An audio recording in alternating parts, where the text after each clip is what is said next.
So I have a friend who has probably moved into the acquaintance territory because we haven't talked in years and years, but we still follow each other on Instagram. And I saw a post of hers pop up, so I'm interested, so I read the description. I know her well enough that this didn't sound like her at all, but it weirdly seemed familiar, like somebody that I did know. This wasn't a post that was trying to get out to the world to like make her famous. This was literally a post for her friends.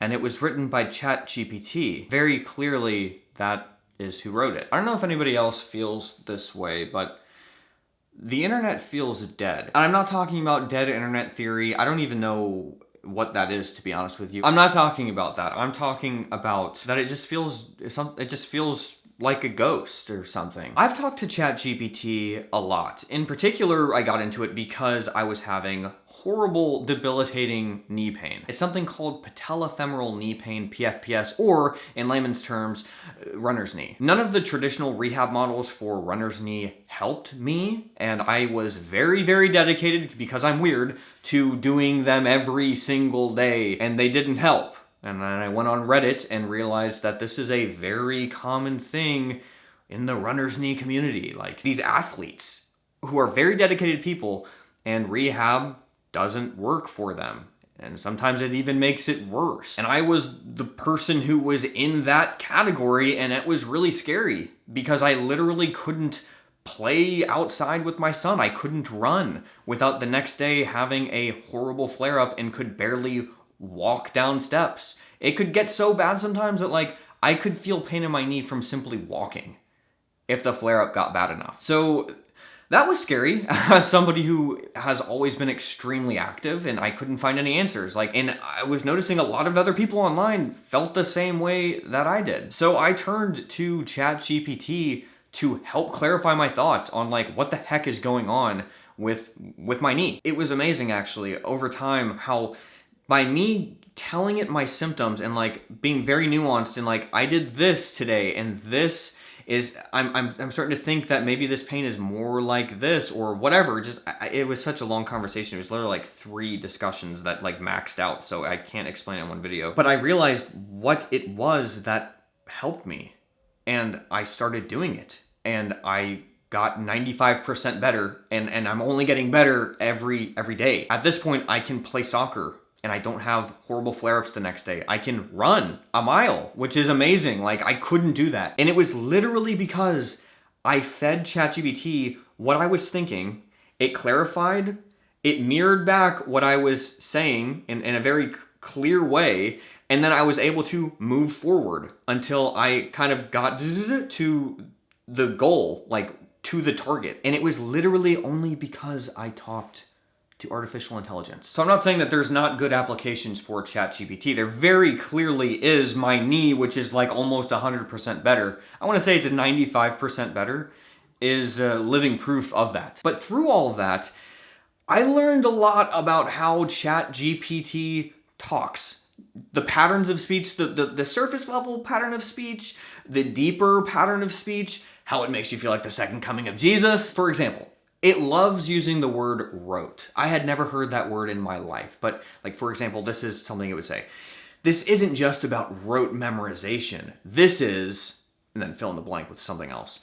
But that is a classic ChatGPT quote. The way that that's said, the words that it used. So while thinking about my knee, again, this was like an all-consuming thing for like a year, I found a YouTube channel that I really, really liked that talked about knee health in an unconventional way, and it kind of helped me think about knee health in a different way. So I started listening to a ton of her videos. There were longer podcasts, and as I was listening to these in the car, something just started to feel off. I just started noticing a pattern. Let me listen for the ChatGPT way of talking. And as I listened, it just emerged.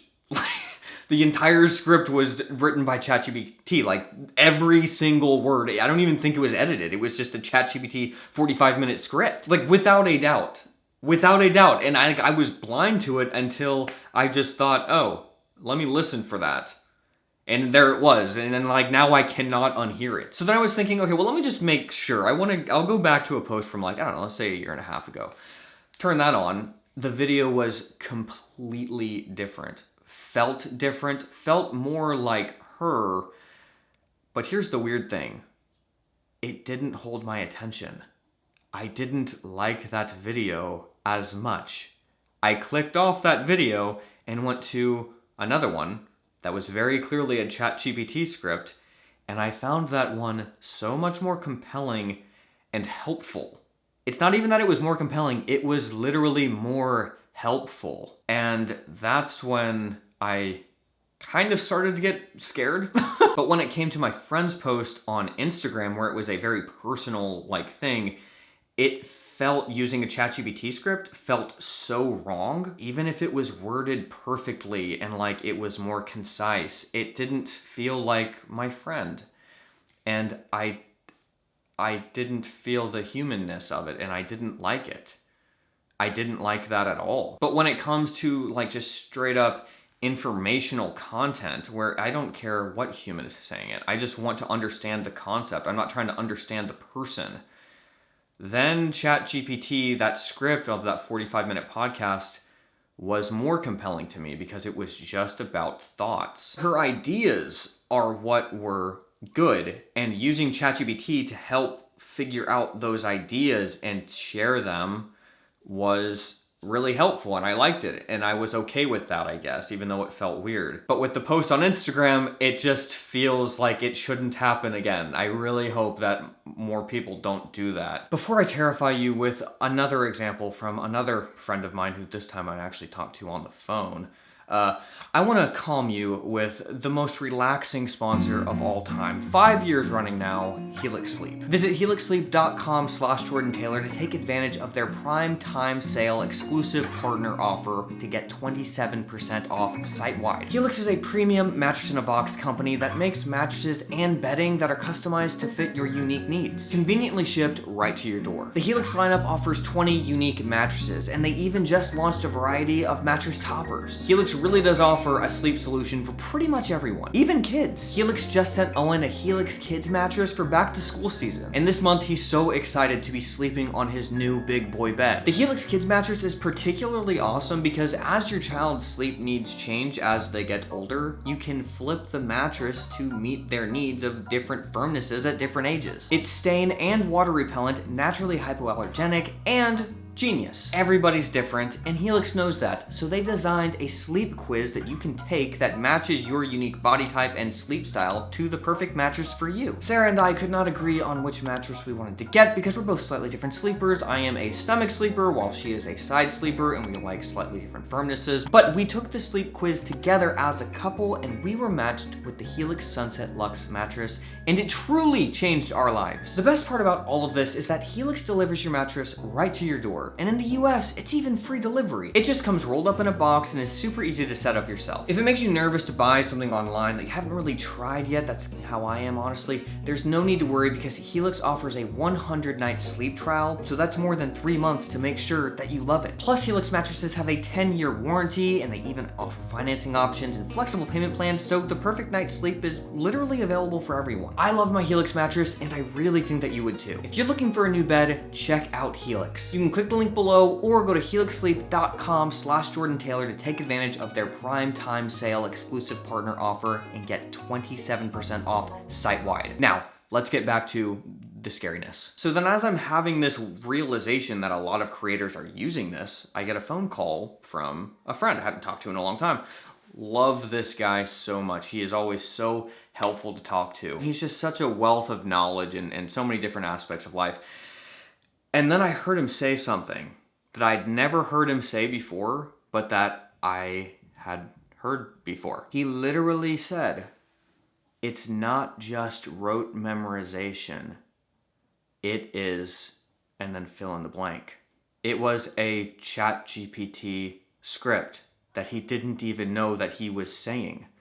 And then the lights came on and I was listening to him talking, and he sounded like ChatGPT. Not a lot, but I could feel the influence where it's like, you know, you are Like you are the embodiment of the top 3 people that you hang out with. And this guy was hanging out with ChatGPT more as like a top 3 friend. And that was very clear to me. And that scared me. When I realized that more people are using these scripts than I like initially wanted to believe, then as I was listening to YouTube videos, I started to listen to them with this awareness, and I realized that like almost everybody was using these scripts. And that's when stuff started to feel like a ghost or like just dead. And I don't think that there's any way to fix it. There's no way to fix it other than I think there's going to be a cosmic shift. And let me explain, there's going to be a shift. So we have 2 different worlds. We have like the information world, and then we have like the human personal world. The information world and the human personal world are going to like be broken into 2 very distinct separate things. The information world is going to get way better, I think, because you, like, just like me with my knee health, I was able to come up with an idea that I haven't seen anybody, literally anybody, share before. And I think it could help a lot of people. So that information that ChatGPT gave me, and it didn't really honestly give me, it helped clarify for me. It was giving me bad info at the start, but I was able to do a lot of research and come up with a valuable idea that I was only able to get because ChatGPT was there helping. And then there's going to be the world of the personal that is going to be over in the ChatGPT script, and it's going to start falling away and dying. And the people who are authentically not using ChatGPT for personal reasons, for personal life, they're really going to stand out as valuable. And I don't even think that people are going to know why some content feels less authentic and less personal, but it's going to just naturally drop those kinds of people away, and the more authentic, real people who are literally giving their own thoughts separate from AI, that is going to naturally sift out like gold from the sand. Even if the content isn't that good, I think it's going to stand out and honestly probably be easier to make like compelling content that people want to watch strictly because it's not AI. It's almost like it's gonna go back to the days of like, you know, the Casey Neistat days, and then there were all of those like happy family like vlogs where people just vlogged their unfiltered, like unedited lives at home. Maybe they were acting in front of the camera, I'm sure they were, but those were like ridiculously popular back in like 2015. I think that that style of video is going to just do really, really well. I didn't even like that content, to be honest with you, because it wasn't compelling to me. But now I'm finding that that kind of content is starting to become more compelling to me, even though the quality of the content isn't really that good. It's just nice to see a normal family, what looks like a normal family, doing normal human things, and that is compelling to me now. Like, I like watching that, and I didn't like watching that before, these like family vlogs stuff. It makes me feel not so alone. Like there's other people out there who maybe live a lifestyle kind of like me, or they don't use the internet in the way that other people use, and it's nice to see. I am being converted to that side now, even though I didn't like that before. I don't even know if this is good, to be honest, because I'm realizing that there's a moral thing in my mind that is starting to break, and that is my relationship with modern art. A lot of us believe that modern art is not that good because it's not about art, it's about what the person was thinking while they were doing the art. It's about the person. It's not about the art. It's about the message that the artist was trying to like propagandize on you. It wasn't about the beauty of the thing, the spiral in the shell. It's not that. It's just like, oh, here's a bottle hanging from a string because a human did this. And this is what the human's message was. I'm starting to realize that my brain is shifting in the direction of, I like things because a human did it. Not because it's necessarily the best or the greatest because ChatGPT and like AI and stuff can make amazing videos and amazing images that like people couldn't create at this point. I'm realizing now that my idea of something is good because it's the best or because it looks great is starting to die, and now it's because it's authentically human. And that's kind of like why I don't like modern art, because it's not necessarily the best. It's a bottle hanging from a string with like red paint on it. But a human did it.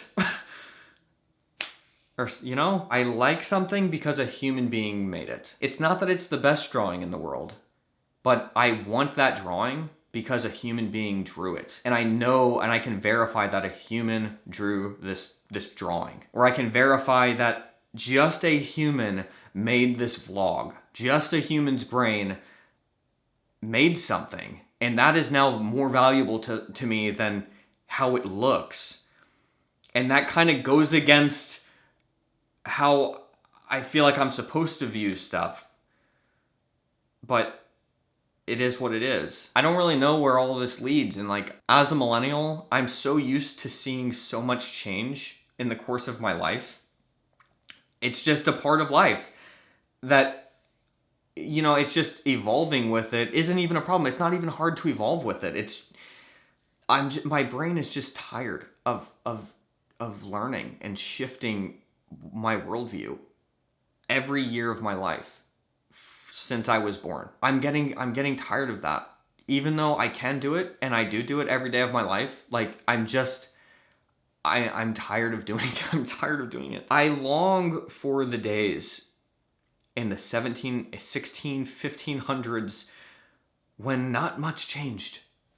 People lived the same lives as their great-grandfathers. I will never know what that's like, and I don't think that any generation after us is going to know what it's like to live a life that was even remotely similar to their great-great-grandfathers. And I don't know if that's good for us, but you know, I'm you know, as a Christian, I believe that God's ultimately in control, so like,